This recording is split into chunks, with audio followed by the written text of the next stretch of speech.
Madam കടുവ പറഞ്ഞാൽ അവരുടെ ഹണ്ടിങ് ടൈമാണ്, മോർണിംഗ് ഈവനിങ് ആണ്. പിന്നെ ഇപ്പം ഈ കഴിഞ്ഞ മാസം വന്ന ഗസ്റ്റുകൾ റോട്ടിൽ തന്നെ വീഡിയോ എടുത്തു 10-70 പേര് വീഡിയോ എടുത്ത് അടുപ്പിച്ച് കണ്ടുകൊണ്ടിരുന്നു. പുള്ളിക്കുരി കടുവ. അവർ ഈ റോഡൊക്കെ പാസ് ചെയ്യുമ്പോൾ കണ്ടാൽ മാത്രമല്ല, ഇതിൻ്റെ അകത്ത് നിന്നിപ്പോൾ നമ്മളെ കണ്ട വരും.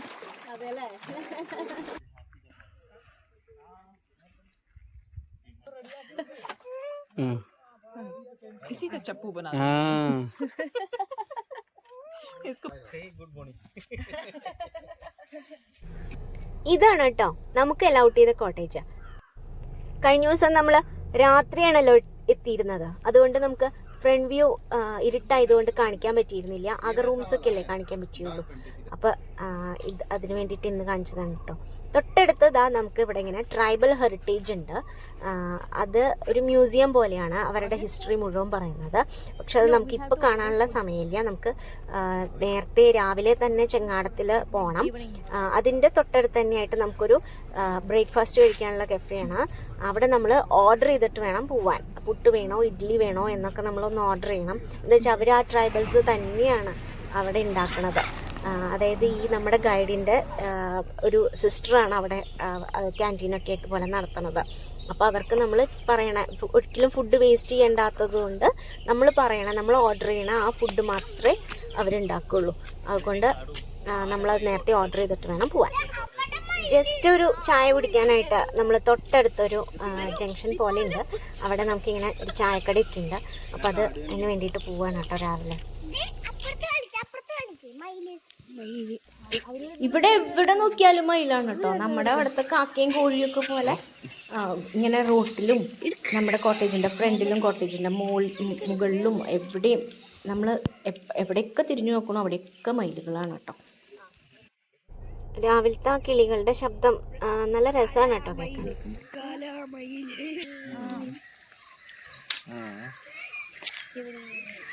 सांप खा जाती है, कहाँ से खुलती है?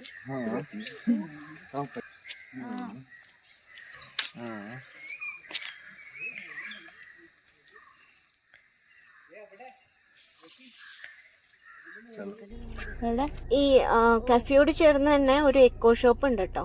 അതായത് അവിടുത്തെ ട്രൈബൽ കമ്മ്യൂണിറ്റി തന്നെ ഉണ്ടാക്കിയ കൈകൊണ്ടും ഒക്കെ സ്വന്തമായിട്ട് ഉണ്ടാക്കിയ കുറേ ക്രാഫ്റ്റ് വർക്കുകളും കുറേ ചട്ടി അങ്ങനെ ചകിരി ഉണ്ടാക്കി കുറേ ക്രാഫ്റ്റ് ഉണ്ട്. പക്ഷെ അതിപ്പോൾ അടച്ചിരിക്കുകയാണ്. ഒരു 9 മണി കഴിയുമ്പോൾ ഓപ്പൺ ആവുമെന്നാണ് പറഞ്ഞിരിക്കണേ. അപ്പം നമ്മൾ ചങ്ങാടത്തിൽ പോയി വന്നിട്ട് നമുക്കത് കാണാമെന്നാണ് പറഞ്ഞിരിക്കണേ.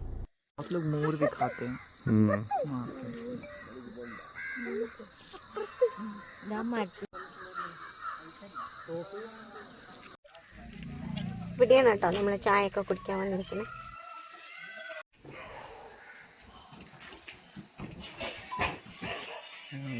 ചായ കുടിക്കുന്നില്ല.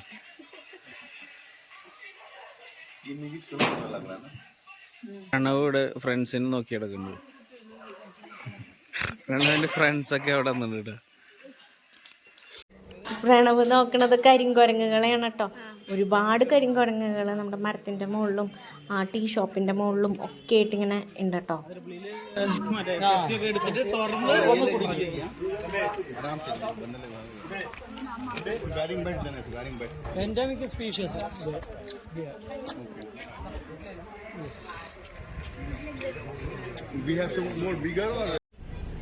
ഇതാണ് അക്ഷരം അമ്മ. മുഴുവൻ ആദിവാസി വിഭാഗക്കാരുടെ ട്രൈബൽസിൻ്റെയും വിദ്യാഭ്യാസം ലിറ്ററസി ഡിക്ലറേഷൻ്റെ പ്രതീകമായിട്ടുള്ള ഇതാണ് കേട്ടോ. ഇവിടെ നല്ലൊരു പൂന്തോട്ടമൊക്കെ ഉണ്ട്. രാവിലെ നമുക്കത് കഴിഞ്ഞ് ആരൊക്കെയോ അവിടെ നിന്ന് ഇങ്ങനെ നടന്നിട്ടുണ്ട് കാടുകളിൽ.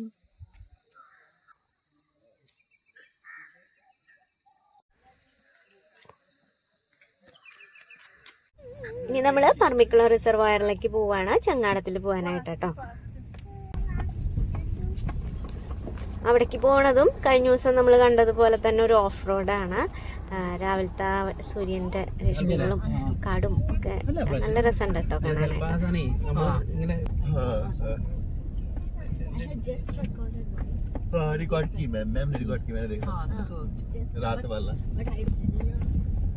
ഇതാ നമ്മള് എത്താറായിട്ടുണ്ട് കേട്ടോ.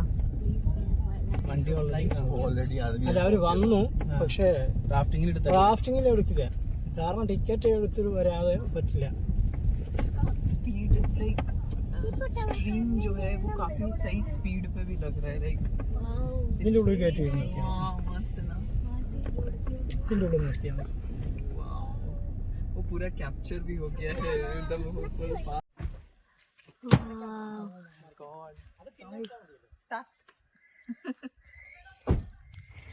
ഒന്നും പറയാനില്ല, അടിപൊളി സ്ഥലമാണ് കേട്ടോ. ആ വീട്ടിക്കൊന്നും ആ ഇങ്ങനെ വീട് പോലെ ഇരിക്കുന്നുണ്ടല്ലോ, ആ അതിന്റെ ഉള്ളിലൊരു ഐലൻഡ് റൂമുണ്ട്. 5 പേർക്ക് താമസിക്കാം. 5 പേർക്ക് താമസിക്കാം. Okay okay. No problem. कोई दिक्कत नहीं, जाओ आराम से जाओ, डरो मत। Safety safety. പറമ്പിക്കുള്ള റിസർവർ ആ ഓക്കെ. ഇത് വലിയ റിസർവറാണ്. 89 മൈലാ കാച്ച്മെന്റ് ഏരിയ. ആ 130 കിലോമീറ്റർ 145 ഫീറ്റ് താഴ്ച. ആ ഇത് ഇന്നത്തെ ആദ്യത്തെ ട്രിപ്പാണ് നിങ്ങൾ. വൈകുന്നേരം 6:30 വരെ ഞങ്ങൾ തുഴയണം. എന്താ ചെയ്യാൻ കാരണം അറിയോ? വെള്ളം കുടിവെള്ളം. ഇതിന് സ്പീഡ് ബോട്ട് ഓടിക്കാൻ പാടില്ല. ആ അങ്ങനെ എടുത്ത് കുടിക്കുന്ന വെള്ളം ആ റെയിൻ വാട്ടറാണ്. പിന്നെ ആ കാണുന്നില്ലേ ഒരു ബസ്, फोटो देखो। അതിൽ 5 പേര് താമസിക്കുന്ന റിസോർട്ടുണ്ടായിരുന്നു. നല്ല രസകരമായ ഒരു സ്ഥലമാണത്. വീട്ടിക്കൊന്നും ഐലൻഡ് വീട്ടിൽ അത് ബോട്ടിൽ 1 മണിക്കൂറാണ് യാത്ര. നിങ്ങൾ 5 പേര്, ഞങ്ങൾ 6 പേരുണ്ടോ. ഞങ്ങൾ 6 പേര് ആ ബോട്ട് തുഴഞ്ഞാൽ അത് എവിടെ ബോട്ട് പോയി ഐലൻഡ് പോയി. ആ ഇങ്ങനെ പോയിക്കോ, ഗസ്റ്റിനും കൂടെ പോയിക്കോ. 6 പേര് തുഴഞ്ഞാൽ 1 മണിക്കൂർ അവിടെ എത്താം. 4.5 കിലോമീറ്ററാണ് ദൂരം. പിന്നെ ഈ ഇതിൽ പറഞ്ഞ ആവശ്യത്തിലേറെ മുതല് ആവശ്യത്തിലേറെ അവരെ കൊണ്ട് നമുക്കിവിടെ യാതൊരു ശല്യമില്ല. ഇല്ലാത്ത കാരണം എന്താ വെച്ചാൽ അവർ മീൻ പിടിക്കാൻ അലോടല്ല. ആ അപ്പൊ അവര് മീൻ പിടുത്ത് 30 കിലോ സൈസ് 40 കിലോ സൈസിന്റെ ഓരോ മീൻ ആവശ്യത്തിലേറെ. അതുകൊണ്ട് മുതലെ കൊണ്ട് നമുക്ക് ശല്യമില്ല. അവർക്ക് ആവശ്യം പോലെ ഫുഡ് വെള്ളത്തിലുണ്ട്. ആ അവർക്ക് ഫുഡില്ലാത്തപ്പോഴാണ് പ്രശ്നം ഉണ്ടാക്കണത്. പിന്നെ ഈ വെള്ളം ഇത് പാലക്കാട് ജില്ലയിലെ ലാസ്റ്റ് ഭാഗമാണ്. ഈ വെള്ളം കൊണ്ടുപോകുന്നത് തമിഴ്നാട്ടിലേക്കാണ്. ആ ശരി ശരി. തമിഴ്നാട് 2 ജില്ലയ്ക്കാണ്. കോയമ്പത്തൂർ, കരൂർ ആ 2 ജില്ലയ്ക്കാണ്. സ്ഥലം നമ്മുടെയാണ്. കേരളക്കാർക്കില്ല. കേരളക്കാർക്ക് ആവശ്യമില്ല. വെള്ളം തുറന്നുകൊണ്ട് നേരെ അതിരപ്പള്ളി കടലിലേക്ക് പോകും. ആ അതുകൊണ്ട് അന്നുള്ള മിനിസ്റ്റർമാർ EMS ഗവൺമെന്റിന് കൊടുത്ത കാമറാജ് അന്ന് ഈ ഡാം അവര് കെട്ടിയതാ. ആ 59 ഡാം എന്ന് പറഞ്ഞ പാലക്കാട് ജില്ല തമിഴ്നാടായിരുന്നു. കന്യാകുമാരി കേരളമായിരുന്നു അന്ന്. അപ്പോൾ ആ വകുപ്പിൽ കെട്ടിയാണ് അവർ. പിന്നെ ഇവിടെ ആവശ്യത്തിലേറെ ടൂറിസ്റ്റിന് അലോടല്ല. വരുന്ന ടൂറിസ്റ്റുകളിന് ഫുൾ സംരക്ഷണം കൊടുക്കണം. കാരണം ഇങ്ങോട്ട് വന്നു കഴിഞ്ഞാൽ ഞങ്ങളുടെ ഒരാൾ കൂടെ ഉണ്ടാവും. അത് തിരിച്ച് പോണവരെ അവർ കൂടെ ഉണ്ടാവും. ഇവിടെ ആവശ്യത്തിലേറെ ഫുൾ സംരക്ഷണമാണ്. പിന്നെ അതുകൊണ്ട് ഞാൻ പ്രത്യേകിച്ച് ഇവിടെ എനിക്കൊരു മാലിന്യം ഒന്നും കാണാൻ കഴിയില്ല. വേസ്റ്റുകൾ ഒന്നും കാണില്ല. അപ്പൊ നിങ്ങളിപ്പോ സിറ്റിയിൽ നിന്ന് വരികയാണെങ്കിൽ നിങ്ങൾക്ക് എത്ര പറഞ്ഞാലും നിങ്ങൾക്ക് അത് ഓർമ്മയില്ലാണ്ട് ചിലപ്പോൾ ഇടും. ഇട്ടാൽ തന്നെ ഞങ്ങളത് എടുക്കും. അത്രയും സംരക്ഷണമാണ്. അപ്പോൾ ഇത് പറഞ്ഞ എക്കോ ടൂറിസമാണ്. ഞങ്ങളുടെ ജീവിത മാർഗത്തിനാണ് ഇപ്പോൾ നിങ്ങൾ വിടുന്നത്. അല്ലെങ്കിൽ ടൂറിസം നിർത്തിവിടെ നിലവിൽ ആവശ്യത്തിലേറെ മൃഗങ്ങളെ. നിങ്ങളിപ്പോൾ ഒരു ദിവസം വന്നേക്കൊണ്ടൊന്നും മനസ്സിലാവില്ല പറമ്പുകളതിനെ പറ്റി. ഇവിടെ മാർച്ച്, ഏപ്രിൽ, മെയ്, ജൂണിലാണ് വരേണ്ടത്. ഇവിടെ നിന്ന് കാണാൻ പറയാം. എവിടെ നോക്കിയാൽ ആനയായിരിക്കും. 70 അടി വെള്ളം കൊടുക്കും. 89 മൈലാ കാച്ച്മെന്റ് ഏരിയ. അല്ലല്ല, മാർച്ച് ഏപ്രിൽ സമയം പറഞ്ഞ കാട് ഡ്രൈ സീസണാണ്. അപ്പോൾ വെള്ളം അല്ല, അപ്പോൾ ഇപ്പൊ വെള്ളം കുറഞ്ഞുകൊണ്ടിരിക്കുകയാണ്. 70 അടി വെള്ളം കുറയുമ്പോൾ വെള്ളത്തിന് സൈഡ് മുഴുവൻ ഗ്രാസ് മുളയ്ക്കും, പച്ചപ്പാവും. എവിടെ നോക്കിയാൽ ആനയായിരിക്കും. അവരുടെ കുളി, നീന്തലും. ആ സമയത്തൊക്കെ പറയുമ്പോൾ റൂം കിട്ടാനേ ബുദ്ധിമുട്ടാണ്. 24 വർഷങ്ങളായി വന്നുകൊണ്ടിരിക്കുന്ന ഗസ്റ്റ് വന്നുകൊണ്ടിരിക്കും.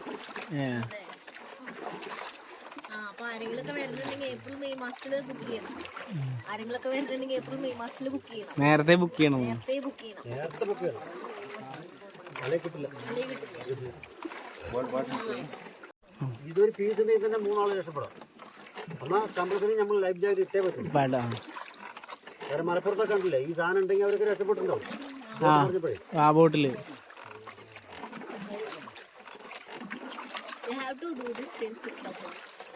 സാർ അതിനെ പറ്റി പറഞ്ഞുതരാം. അത് വിത്തൗട്ട് ഫുഡാ.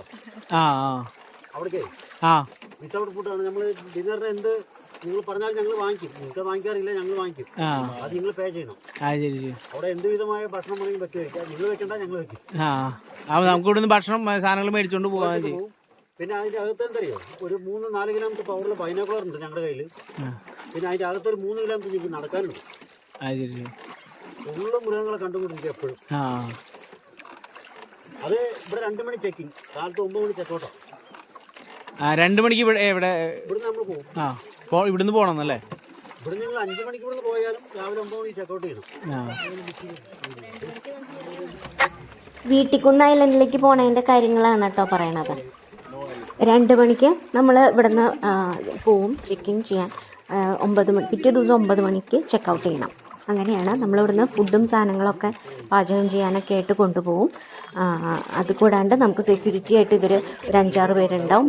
ബൈനോക്കുലേഴ്സും എല്ലാവിധ സേഫ്റ്റിയിലാണ് അവർ കൊണ്ടുപോകാൻ. ഒരു ഡിവിഷൻ പറഞ്ഞ ഒരു ജില്ലയിലേക്കാളും പവറാണ്. അത് ഇതിൻ്റെ ഇപ്പുറത്തേക്കുള്ളത് 643 സ്ക്വയർ കിലോമീറ്റർ ചുറ്റണമുണ്ട്. അതിൽ 260ഓളം കിലോമീറ്റർ മാത്രമേ നമ്മൾ മൂവ്മെൻറ്റ് ചെയ്യാൻ പാടുള്ളൂ. ഫോർ സോൺ വപ്പർ സോണാണ്. നമ്മൾ വപ്പർ സോണിലാണ് ഇപ്പോൾ മൂവ്മെൻറ്റ് ചെയ്യുന്നത്. ഈ വെള്ളവും ഏറെക്കുറെ സ്ഥലങ്ങളൊക്കെ വപ്പർ സോണാണ്.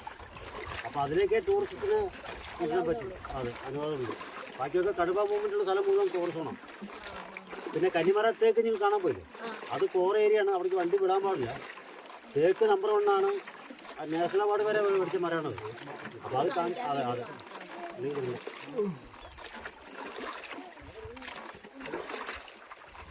പിന്നെ കടുവ എന്നൊക്കെ പറഞ്ഞാൽ കടുവ എനപ്പുറത്ത് കൂടിക്കൊണ്ടിരിക്കുക. മറ്റുള്ള എല്ലാ മൃഗങ്ങളും കൂടിക്കൊണ്ടിരിക്കുക. മേഡം കടുവ പറഞ്ഞാൽ അവരുടെ ഹണ്ടിങ് ടൈമാണ് മോർണിംഗ് ഈവനിങ് ആണ്. പിന്നെ ഇപ്പോൾ ഈ കഴിഞ്ഞ മാസം വന്ന ഗസ്റ്റുകൾ റോട്ടിൽ തന്നെ വീഡിയോ എടുത്തു. 10-70 പേര് വീഡിയോ എടുത്ത് അടുപ്പിച്ച് കണ്ടുകൊണ്ടിരുന്നു. പുള്ളിപ്പുലി കടുവ. അവർ ഈ റോഡൊക്കെ പാസ് ചെയ്യുമ്പോൾ കണ്ടാൽ മാത്രമല്ല, ഇതിൻ്റെ അകത്ത് ഇരുന്നപ്പോൾ നമ്മളെ കണ്ടവർ. പിന്നെ കടുവ എന്നൊക്കെ പറഞ്ഞ് കടുവയുടെ മെയിൻ ആഹാരം പോത്താണ്. നമ്മളിപ്പോൾ ഇന്ത്യയിൽ വിളിക്കുന്ന എല്ലാവരും കാട്ടിന്ന് വിളിക്കുക. കാട്ടുപോത്തല്ലത്. അതെ, കാട്ടുപോത്തല്ലത്, വേറാണ്. കാട്ടു പശുവാണ്.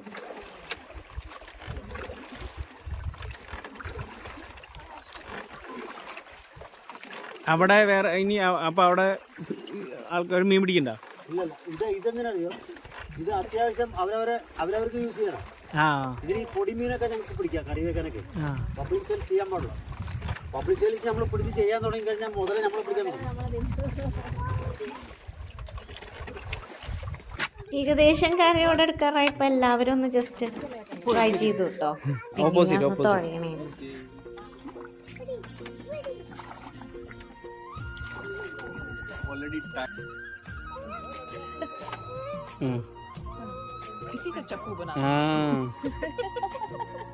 അപ്പൊ പോണി പോട്ടെ, മുതലേക്ക് കുറച്ച് ഭക്ഷണം ഉണ്ട്. ഒരു ഫിലിം സ്റ്റൈൽ ഉണ്ടല്ലേ നമ്മുടെ.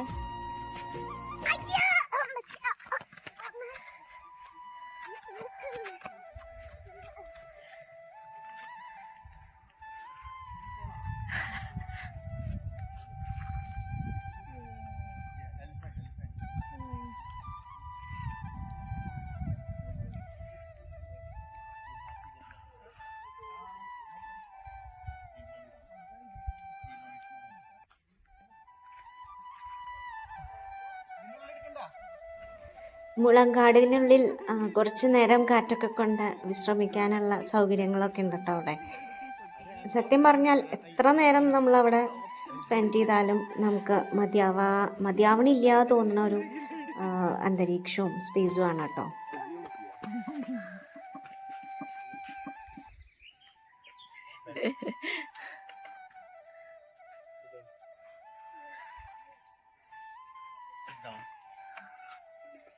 ഇതിൽ വന്നിരിക്കും.